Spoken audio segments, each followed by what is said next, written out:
Hi friends, मैं अमित शुक्ला आपके अपने यूट्यूब चैनल लेके स्टडी नोट में आप सभी का स्वागत है। आज हम आपको बीए द्वितीय वर्ष 2022 का न्यू मॉडल पेपर यानी इकोनॉमिक्स का अर्थशास्त्र जो आपके लिए बहुत ही इंपॉर्टेंट होगा दोस्तों। ये पेपर आपका सबसे ज़्यादा प्रश्न उठने वाला है, यानी कि जो पेपर का नाम है वो लोक वित्त एवं अंतर्राष्ट्रीय व्यापार है दोस्तों। इसमें आपका न्यू मॉडल पेपर यानी कि जितने भी क्वेश्चन आपका इनपुट होता है तभी आप इसमें आपको आउटपुट होने का चांसेस दे देगा। इनपुट होने का मतलब होता है कि आप जब भी आपको क्वेश्चंस आते हैं तभी आपका इसका आंसर पता चलता है। तो दोस्तों क्वेश्चन के अनुसार आपको ये सारी चीज़ें क्लियर होता है। तो क्वेश्चन अपने आप को अपलोड करते रहिए दोस्तों। अपडेट करने का सही तरीका होता है मॉडल पेपर में अगर आप मॉडल पेपर देख के अपना क्वेश्चन तैयार करते हैं तो सबसे अच्छा पेपर तैयार होता है। तो दोस्तों इस तरीके से अगर आप लोग अपना पेपर तैयार करते हैं तो आप बहुत ही इम्पोर्टेंट तरीके से अपना पेपर क्रैक कर सकते हो। तो ये हमारा इसलिए हमने सोचा आपको एक नया मॉडल पेपर तैयार करके 2022 यानी कि शिक्षा नीति के अनुसार मैं आपको ऐसा वीडियो आपको दे सकें। तो दोस्तों वीडियो अगर आप लोग को अच्छी लगे तो लाइक और सब्सक्राइब भी करते रहिए और हमारी वीडियो के साथ बने रहें। अगर कोई भी दिक्कत आ रही है, आपको कोई भी परेशानी आ रही है तो हमारे कमेंट बॉक्स में आप लोग कोई भी मैसेज कर सकते हैं। अगर इसका आपका पीडीएफ चाहिए तो वो हमारे लिंक टेलीग्राम चैनल से जुड़कर इसका आप जुड़कर अपना पीडीएफ प्राप्त कर सकते हैं। ये टेलीग्राम के चैनल का जो लिंक है वो हमारे यूट्यूब के डिस्क्रिप्शन बॉक्स में आपको वहाँ से मिल जाएगा। तो दोस्तों बने रहे वीडियो के साथ। चलिए ले चलता हूँ आपको सबसे अहम भूमिका जो आपके पेपर में निभाएगा। तो पेपर का प्रश्न और पेपर को अच्छे तरीके से आप लोग देख के अपना खुद तैयार करें। और ये आपका जो इकोनॉमिक्स होता है बहुत ही टफ सब्जेक्ट माना जाता है। तो इकोनॉमिक्स एक ऐसा सब्जेक्ट है जो आपको बहुत ही पेपर के समय आपको ये मॉडल पेपर आपको एक मेडिसिन के रूप में काम करेगा दोस्तों। चलते हैं दोस्तों आपके पेपर की ओर। पेपर में कैसा क्वेश्चन आता है। पेपर आपका है द्वितीय प्रश्न पत्र यानी कि लोक वित्त एवं अंतर्राष्ट्रीय व्यापार से संबंधित यहाँ पे क्वेश्चन आपको दर्शाया जा रहा है। नोट, सभी खंडों के उत्तर निर्देशानुसार दीजिए। पहला खंड का सेक्शन है यानी कि ये आपका पहली चीज़। तो ये 3 खंडों में डिवाइड किया गया है, एक सेक्शन ए, सेक्शन बी और सेक्शन सी। अगर हिंदी में बात करते हैं खंड अ, खंड ब, खंड सा। खंड आ में है नोट, इसमें क्या क्या दे रखा है। सभी प्रश्नों के उत्तर दीजिए। प्रत्येक प्रश्न का उत्तर लगभग 50 शब्दों में हो। नंबर 1, कर क्या है। कर किसे कहते हैं दोस्तों? टैक्स हो, इसको इंग्लिश में बात करते हैं तो व्हाट इज़ टैक्स। टैक्स क्या है, टैक्स के बारे में आपको जानना होता है। टैक्स किस चीज़ों में लगता है, टैक्स का मतलब क्या होता है, तो ये चीज़ें आपको समझना, टैक्स में आपको समझाना है। अब बात करते हैं आपका दूसरे क्वेश्चन का। व्यापार खाता से क्या तात्पर्य है, यानी कि व्यापार खाता कौन सा खाता होता है, व्यापार खाता किस चीज़ में यूज़ किया जाता है, कैसे उसको लगाया जाता है। तो व्यापार खाते का मतलब होता है बिजनेस अकाउंट। बिजनेस अकाउंट में कौन कौन सी चीज़ें आप कैसे कैसे कर सकते हैं, तो बिजनेस अकाउंट के ज़रिए आपको समझाना है दोस्तों। अब बात करते हैं कर विवर्तन क्या है, यानी कि टैक्स रिफ्लेक्शन जिसे कहते हैं दोस्तों। टैक्स रिफ्लेक्शन क्या होता है, यानी कि टैक्स को किस तरीके से हमें जानना है, कैसे क्या चीज़ें करती हैं। बात करते हैं चौथे क्वेश्चन की। चौथे क्वेश्चन में क्या है दोस्तों, जीएसटी का पूरा नाम, यानी कि जीएसटी जो जीएसटी एक टैक्स है। ये टैक्स जो है वो गुड एंड सर्विस टैक्स के नाम से जाना जाता है। इसको मैं फुल फॉर्म में बता रहा हूँ दोस्तों, गुड एंड सर्विस टैक्स। इसका क्या यूज़ होता है, इसमें आपको लिस्ट कुछ चीज़ें इसमें आपको करना है। जीएसटी का पूरा नाम क्या है, जीएसटी के बारे में क्या होता है, तो ये चीज़ें आपको जानना है दोस्तों।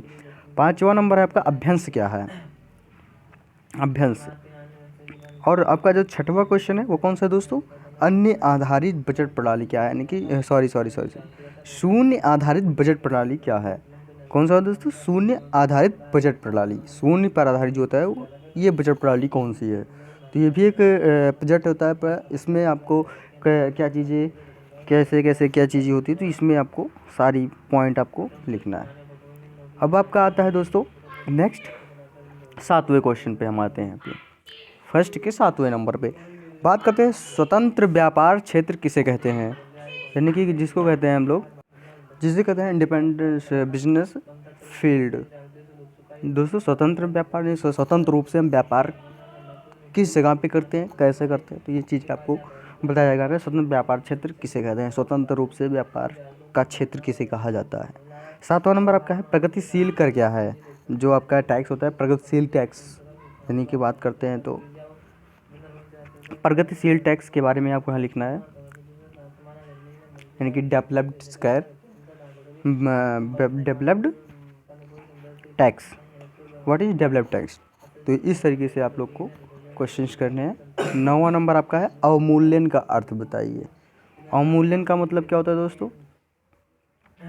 अवमूल्यन का मतलब यहाँ पे आपको लिखना है अवमूल्यन से क्या तात्पर्य होता है, और मूल्यन और अवमूल्यन ये दोनों चीज़ें आपको जानना जरूरी है। मूल्यन सबसे बड़ी बात होता है अवमूल्यन। अवमूल्यन से का अर्थ यहाँ पे आपको डिवाइड करके अच्छे से। और बात करते हैं हम 10वें क्वेश्चन पे, सार्वजनिक ऋण किसे कहते हैं। सार्वजनिक ऋण के बारे में आपको कहते हैं, जो सार्वजनिक ऋण होता है उसको हम लोग क्या कहेंगे। ठीक है दोस्तों, तो ये चीज़ें आपको जानने की ज़रूरत है। ऐसे क्वेश्चन आपके उसमें पुटअप होता है, तो आप लोग को ये जानकारी होनी चाहिए कि क्वेश्चन किस प्रकार हमारे पेपर में आएगा। क्वेश्चन के अनुसार आपका आंसर करते जाएंगे दोस्तों। तो ऐसे क्वेश्चन आप लोग तैयार करते जाइए जो आपके पेपर में आएगा। अगर इसका आंसर चाहिए मैं उसको भी आपको दूंगा दोस्तों, सारी चीज़ मैं आपको करके दूंगा। ऐसा नहीं है कि मैं नहीं दूंगा, तो सारी चीज़ें यहीं पे। वीडियो आप लोग को अच्छी लग रही हो तो लाइक और सब्सक्राइब भी करते रहिए साथ साथ। अब बात करते हैं सेक्शन बी में। सेक्शन बी में कितने क्वेश्चन आते हैं। सेक्शन बी में खंड बा लघु उत्तरीय प्रश्न, सभी प्रश्नों के उत्तर दीजिए। प्रत्येक प्रश्न का उत्तर लगभग 200 शब्दों में हो। दूसरा नंबर आपका क्या है, सार्वजनिक वस्तु के संबंध में मांग वक्र का निर्माण कीजिए। यानी सार्वजनिक वस्तु के संबंध में मांग क्या होती है, तो इसके वक्र के अनुसार आप लोग निर्माण कीजिए। या फिर आपको ये क्वेश्चन आ रहा है तो ये लिखिए, नहीं मेरिट वस्तुएं क्या होती हैं, व्याख्या कीजिए। यानी मेरिट वस्तुएं के बारे में, यानी कि आपको जो भी आ रही है सार्वजनिक वस्तुएं या मेरिट वस्तुएं, इसमें से 2 भी क्वेश्चन आपको आ रहे हैं तो वो आप करिए। इसमें आपको बात करते हैं तीसरा, यानी कि कॉलिन क्लार्क के क्रांतिक सीमा प्रत्यागम की व्याख्या कीजिए। कॉलिन क्लार्क के क्रांतिक सीमा, यहाँ पर कॉलिन क्लार्क की क्रांतिक सीमा प्रत्यागम की व्याख्या कीजिए।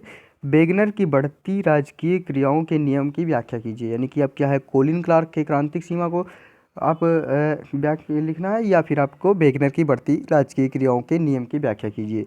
अब बात करते हैं चौथे क्वेश्चन की।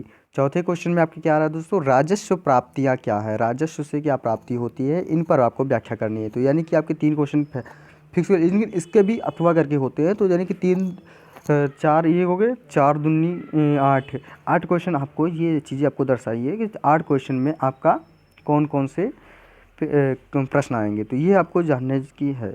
इसमें आपका इम्पोर्टेंट है कॉलिन क्लार्क और वेगनर की बढ़ती राजकीय क्रियाओं के नियम। ये दोनों क्वेश्चन वेरी इंपॉर्टेंट है। ये क्वेश्चन हर वर्ष पेपर में पूछा जाता है। नेक्स्ट है आपका प्रत्यक्ष कर। प्रत्यक्ष करों के क्या गुण है, व्याख्या कीजिए। प्रत्यक्ष कर के गुणों को आपको यहाँ पे दर्शाना है। अब बात करते हैं 5वां नंबर फेमा। फेमा क्या है, या फेमा क्वेश्चन बहुत ही अवेलेबल क्वेश्चन है कि पॉपुलर क्वेश्चन, पॉपुलरिटी क्वेश्चन माना जाता है। इसमें आपका फेमा में चाहे आपको लघु उत्तरीय में पूछ लेता है, या अति लघु उत्तरीय में, या फिर आपको दीर्घ उत्तरीय में एक लंबा सा दे दे, तो ये फेमा ही इंपॉर्टेंट हुआ।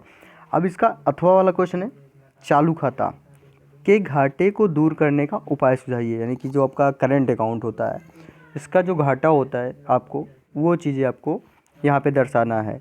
तो जो घाटे होते हैं उसमें वो चीज़ें आपको जानना ज़रूरत है कि कभी कभी आप बिजनेस करते हैं तो आपको करंट अकाउंट ओपन करना इंपॉर्टेंट होता है।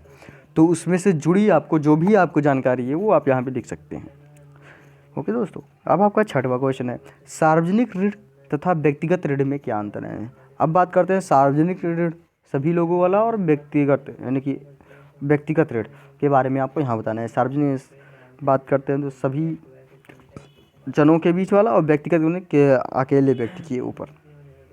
तो उसके ऋण के अंतर में बताएंगे आपको कि सार्वजनिक में कौन कौन से ऋण होता है, व्यक्तिगत में कौन कौन सा ऋण होता है, और किस प्रकार का ऋण होता है, कैसे कैसे किया जाता है। तो ऐसे में आपका 6वां क्वेश्चन। अब बात करते हैं इसका अथवा का, या 6वां का अथवा वाला, राजकोषीय उत्तरदायित्व एवं बजट प्रबंधन अधिनियम को स्पष्ट कीजिए। यानी कि राजकोषीय का और बजट प्रबंधन का अधिनियम यानी कि एक्ट की बात करें तो ये चीज़ें आपको लिखना है, किस अधिनियम से कैसे ये आया है और कैसे इसको किस चीज़ में किया जाता है। तो इस तरीके से आप लोग इसको कर सकते हैं। अब बात करते हैं खंड सा दीर्घ उत्तरीय प्रश्न, सेक्शन सी। इसमें आपका कितने क्वेश्चन होते हैं, दोस्तों?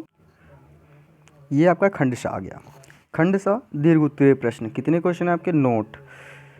इसमें आपका क्या देखा है, किन्हीं 2 प्रश्नों के उत्तर लगभग 500 वर्ड में देना है आपको। कितने वर्ड में देना है दोस्तों? 500, यहाँ पे शब्दों में है। 7वां नंबर आपका है कर विवर्तन के मांग पूर्ति सिद्धांत, यानी कि बात करें तो आधुनिक सिद्धांत की व्याख्या कीजिए। आधुनिक सिद्धांत, मांग पूर्ति सिद्धांत एक ही है दोस्तों। कभी भी क्वेश्चन बन के आता है कि कर विवर्तन के आधुनिक सिद्धांत की व्याख्या कीजिए या फिर मांग पूर्ति